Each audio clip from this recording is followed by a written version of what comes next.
Welcome back to the Run Radio podcast. My name's Trina, and my guest today, one of the reasons I love social media, I mean, it has its ups and downs, but this is one of the good things that brings people together. You put something out there and get a response. And so this gentleman said, yeah, I'll do your podcast. So welcome, Jason Viox. How are you doing today? Doing good, Trina. Thanks for having me on. How are you today? I'm good, thank you. So we are both runners here in the Ozarks. You are also an entrepreneur, and or at least you are working and running and balancing that whole schedule. So tell me a little Yeah. bit about what you do. Well, right now I currently work as an administrative assistant for Washington University in St. Louis. I work with what's called University Advancement. It's essentially a fundraising department, and the team that I support specifically is International Advancement. I support four directors, and besides meeting some alumni that came from overseas here, my team also goes overseas to Europe, Asia, India. They go everywhere to meet with prolific, fun, prolific alumni to build relationships, ideally raise support, raise gifts, whether financial or states or anything like that. So I do a lot of work supporting them. Before I've gotten myself into fundraising slash administrative assistant. I've been involved in journalism for 10 years. I've taken photos for about 22 years now, which is actually 21 years, but either way, that's really hard for me to believe. I started my junior year of high school, loved it, saw how quickly I had success, and it kind of built from there. So I was fortunate enough to get an internship my senior year, ended up getting a part-time position at nearby Park Hills, Missouri. Originally, I am from St. Genevieve, South of St. Louis. So whenever I went to Mineral Area Community College, there was a part-time sports reporter position open at the newspaper down the street. I landed it, so that's what I did for a job during nights. And the day I went to go to school to get my associates. So very unique situation for a 18, 19, 20-year-old. From there, graduated from the University of Missouri, got my first full-time reporting gig in a little town called Wynne, Arkansas. It's about 4 hours south of St. Genevieve. It's an hour south of Jonesboro, an hour west of Memphis. And then from there, got recruited to return to my hometown newspaper, St. Genevieve, to cover sports. So I did that for about 6 years. So it's been quite a journey to get. No kidding. That's really neat. Where in that whole process did you decide to take on running?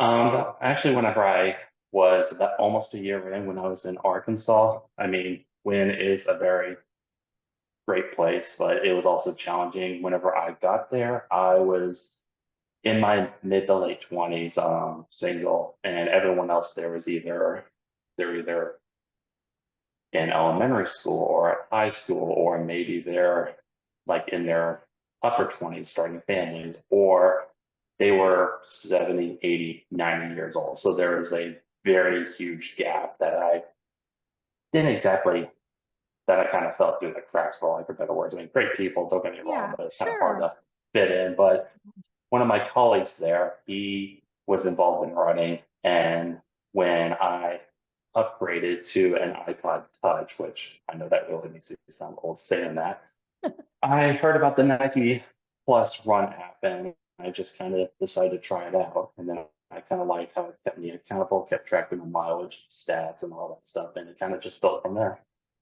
So what has been one of your favorite races to date?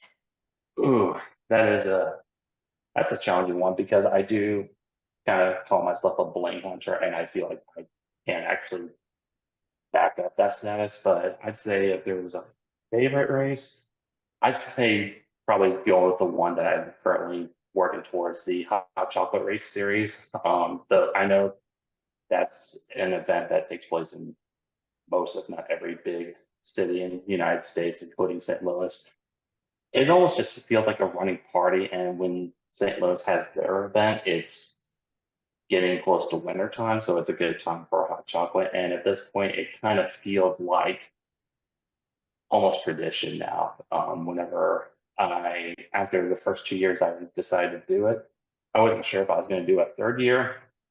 And they announced that they were introducing what's called the legacy experience, which if you did one of the hot chocolate races for 3, 5, or 10 years in a row, they would give you extra goodies, including extra bling. And that's what kind of kept me hooked in from there. And it is a little bit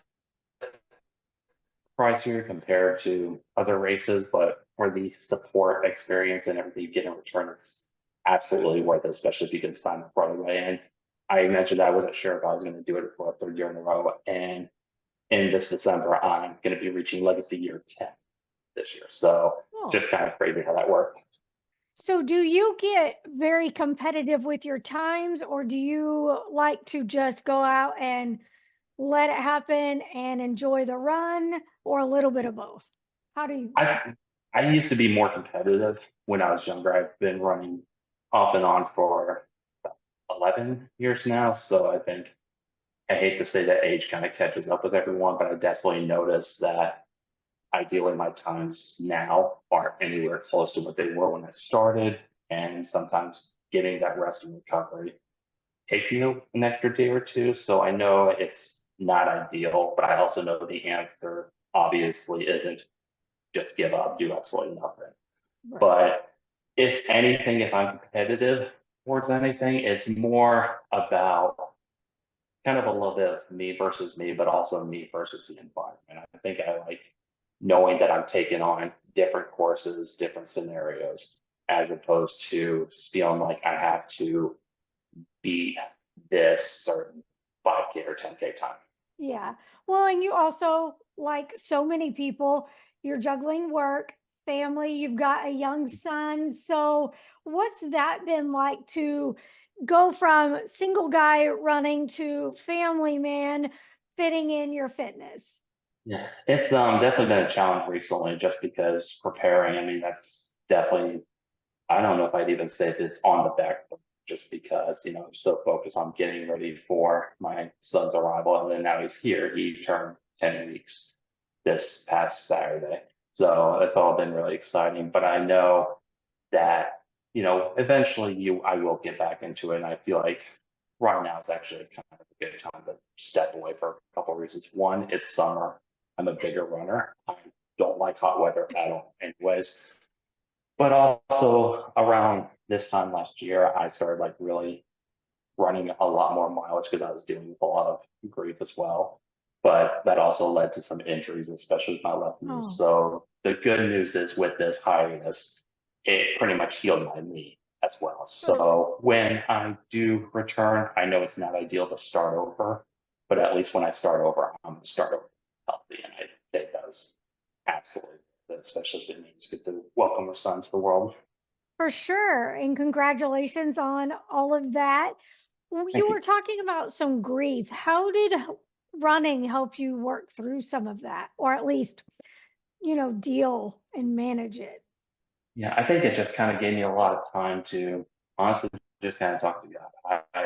I am a Christian, although a deeply flawed one. I'll be the first one to admit that. But it gave me a lot of time just kind of talk to God, deal with my emotions and everything that was going on. Around this time last year, I lost my grandma. She was like about 97, I believe, when she did pass away. So it was a way for me to just kind of just really process my grief, but also kind of rediscover why I enjoy running so much.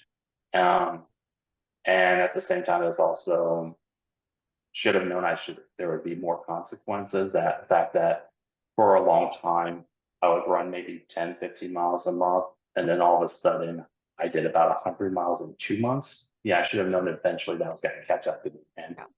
unfortunately, it did. But I think it was definitely a good learning experience. And also just dealing with this grief, it kind of makes me realize that there's other avenues involved that I could get involved with running as other than just running. And what were those? I think a lot of it was the idea of giving back and volunteering. My late grandma, she did a lot of volunteer work amongst the other things that she's done. she has knitted over 100 Afghans to give to the local Catholic church for those that need it. And so when after she passed and had some time to kind of deal with things, I kind of wanted to do something that would honor her, but I also wanted to do something that would also kind of reflect me as well. So, I mean, knitting Afghans is great, but definitely not my thing. And then I kind of thought about what else could I do? Yeah. And always see these, every race always asking for volunteers. And I thought that was about the best way to do it. My first race I ran, in person race I ran, was a race called the Kinswick 5K, which is a little south of Arnold, Missouri, where I live. I helped out with teardown for that. There is a pumpkin run that I was managing the water table for. And one of the other bigger events was the new St. Louis City soccer team. They had what's called the City Sprint, Yeah. and it was a mile race. At the time, I was still dealing with the injury, but I thought it'd be kind of cool to get involved with the new pro soccer team in town. So I signed up to volunteer, and they put me in with registration packet pickup. So it's kind of nice to be inside the ticket booth and help out with Yeah. that. But a lot of it was not necessarily not just giving back, which was part of it. I will admit there's some perks to volunteering, like free shirts and things like that, which should be secondary. I think the first thing should be wanting to give back, but let's Yeah. face it, perks are nice. But the other reason I wanted to get involved in volunteering is that I kind of want to maybe one day direct a race of my own. I don't know if I feel gutsy enough to basically say, okay, I'm going to start a brand new race, pick this date and stuff like that. Maybe something that's a little more established, a little more low key, like a 5K, Right. not take on a marathon or anything like that. So I feel like as much as research, online stuff, and all that stuff, great. I feel like getting involved with volunteering and seeing behind the stuff scenes is the best way to go. That is very smart because it is a huge undertaking. I've done it before and it's a lot. Yeah. And I've also ran a lot of races with good volunteers and not so good volunteers. And thank you for volunteering because that can make a race. I mean, I will tell you, when you've had those good volunteers that are out there helping you get the water and not just standing there watching you struggle to come over to the table, it makes such a great difference. Absolutely. I've actually kind of experienced both situations. I know I talked highly about the hot chocolate race. Unfortunately, I had an issue where one of the volunteers set me and other 15K runners the wrong way. So I only finished a 10K officially, then finished the rest on my own. Fortunately, the legacy experience I was wondering was going to get ruined because of it. Fortunately, that wasn't the case. So as nice as it would be to say I ran 15Ks officially up to this point, I'm just happy that it's still intact and I still did them. But Yeah. on the flip side, my last half marathon was the Belleville Main Street half marathon in Belleville, Illinois, which is a little bit away from about 40-minute away drive from Missouri. And the volunteers there were fantastic, and Yeah. there's a lot of crowd support as well. So I've definitely been on the flip side of having, great race support organization, okay race support organization, and not so good Yeah. For race support sure. organization. I have always felt like running is a great teacher. What has it taught you? I think it's taught me a lot of things. I think probably one of the biggest thing is that it's taught me that I could take on and I can take down the impossible or seemingly impossible. And I think in some ways it's taught me that I can inspire others, even though that was never my intention when I started out. And that's never something that I would go out on my way to try to do. I just run just to enjoy it and to just kind of help myself physically, mentally, spiritually, all that stuff.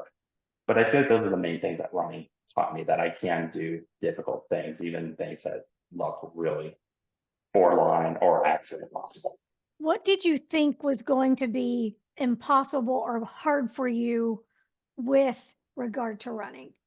Um, I think if I had to pick anything in particular, I probably would start off by saying that I could run as much as I can. I mean, going from starting off with my first race was actually a 10K. My best friend from high school challenged me to skip the 5K and do a 10K. So there was that. And then a few months after that, I think it was only about 7 months into my running journey, I finished my first half marathon. A year later, I finished my first full. And I think I sent you this link to this race as well. I think if I had to say there was one quote unquote impossible event, it would probably be what's called Get Your Butt Kicked at Route 66. And it's definitely an appropriately named race. And so just to kind of break it down quickly, it takes place in Eureka, Missouri, which is where Six Flags St. Louis is. The course is flat, but it takes place in the middle of July, and it is a 6 hour race. And you have two loops. One's about 2.34 miles, and the other one's about two-thirds of a mile. You have to finish a loop in order for it to officially count to the race result. And this race starts at 6 p.m. So you race until midnight. And when I first saw this, I was like, okay, this is dumb. There's no way it's impossible. And then the more I thought about it, I just couldn't get away of like, well, what if I could take down something like this? And I also found that later. The year that I did it in summer 2016, that was the first year that was put on. Oh, So there's always a lot of unknowns with that. Anyways, and I didn't know what to expect. I didn't say what my goals were because I just wanted to like just survive it. Because of course I mentioned I don't take hot weather well.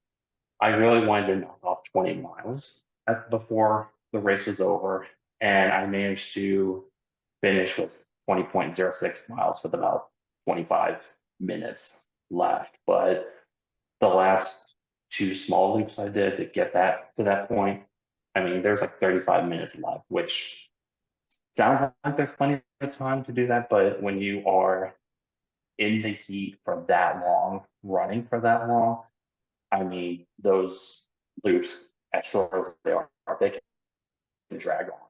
yeah. Yeah. We've got some loop runs around here and they're kind of a double-edged sword. They're kind of nice because you just don't think have to worry about the route. You're just on it. But then you get into that counting them and it's like, oh my goodness. Do Yeah, you have I'm sorry, go ahead. no, I was just gonna ask what else like future wise, do you have any big race dreams or goals, or are you just kind of taking it as it comes? I think I'm just kind of taking it as it comes at this Yeah. point. I mean, I am starting to kind of build a bit of a race wish list since, Yeah. I'm kind of taking a little bit of a break. There is a race in O'Fallon, Missouri called the Firecracker Run, which was on 4th of July. Yeah. But just being that this was like new and all that stuff, I was like, well, probably not this year, but maybe next year I can go after it. I do know there's also a hot cider run in St. Louis. One of my current coworkers, she works also in university advancement, but at the medical side. She did, and she seemed to enjoy it. There's this, of course, the hot chocolate race. There's also, I think it's called the Yeti Run over Hmm. in St. Louis as well. So I would have considered that this year as well, but I was also committed to what's called the Snowball Series, which is a 4 race event throughout St. Louis. So once I was done with that, I would definitely consider the Yeti Run for this upcoming winter. Have you branched out into any of the multi sports? Um, as far as like playing baseball or anything like Just that, like or no, the biking and the oh, swimming and the that's tries. a, I really haven't. I mean, if I had to do another one, I would consider maybe biking, but I kind of like just focus more on the running just because I've kind of listened to your podcast with other guests. A lot of it's just low barrier of entry. And for me, it's just kind of straightforward. Just, get yourself geared up and pick a direction to go, which sometimes can be the hardest part of the day. One of the things that I don't know that everybody realizes is that running is a really inclusive sport. You really, all levels can give it a try. I feel like the running community is very supportive of everybody.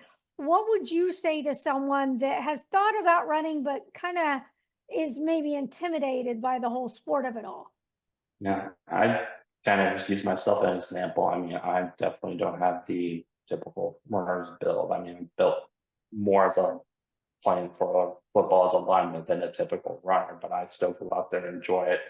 And I still get that support, whether it's in person, nearby, or even in social media groups. So, I mean, it's like you said, it's very inclusive. I mean, very rarely are you going to get those people with a big ego, but it's very rare. And I think a lot of people jump against that, which I think is really refreshing. But I think besides just giving it a try, I think just really taking that first step is probably the biggest challenge, but I highly encourage people to do so.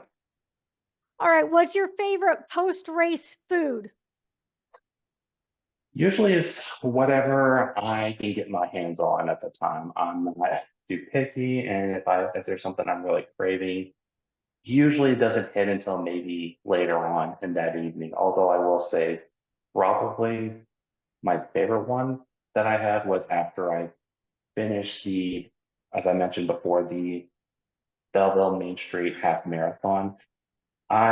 Before runs and races, I skip out on coffee, even though I drink it daily. But after I got done, got home, settled in, then coffee then sounded great. So I made a salted caramel mocha frappuccino, and it was probably the best frappuccino I ever had. And I don't know if it's just the whole idea of victory or the right amount of ingredients or both, but I'd say it's not something I go out my way to get after every race or anything like that. But for some reason, that drink just hit perfectly. Sounds good. Well, thanks for sharing some of your insight today. Is there anything you'd like to share before we close? Can't really think of anything else, so I appreciate the opportunity to join. Yeah, no problem. Thanks so much. You can be following along, catch more episodes when you link over to any platform you like from runradio.net. Thanks, Jason. Thanks, Trent. I appreciate it.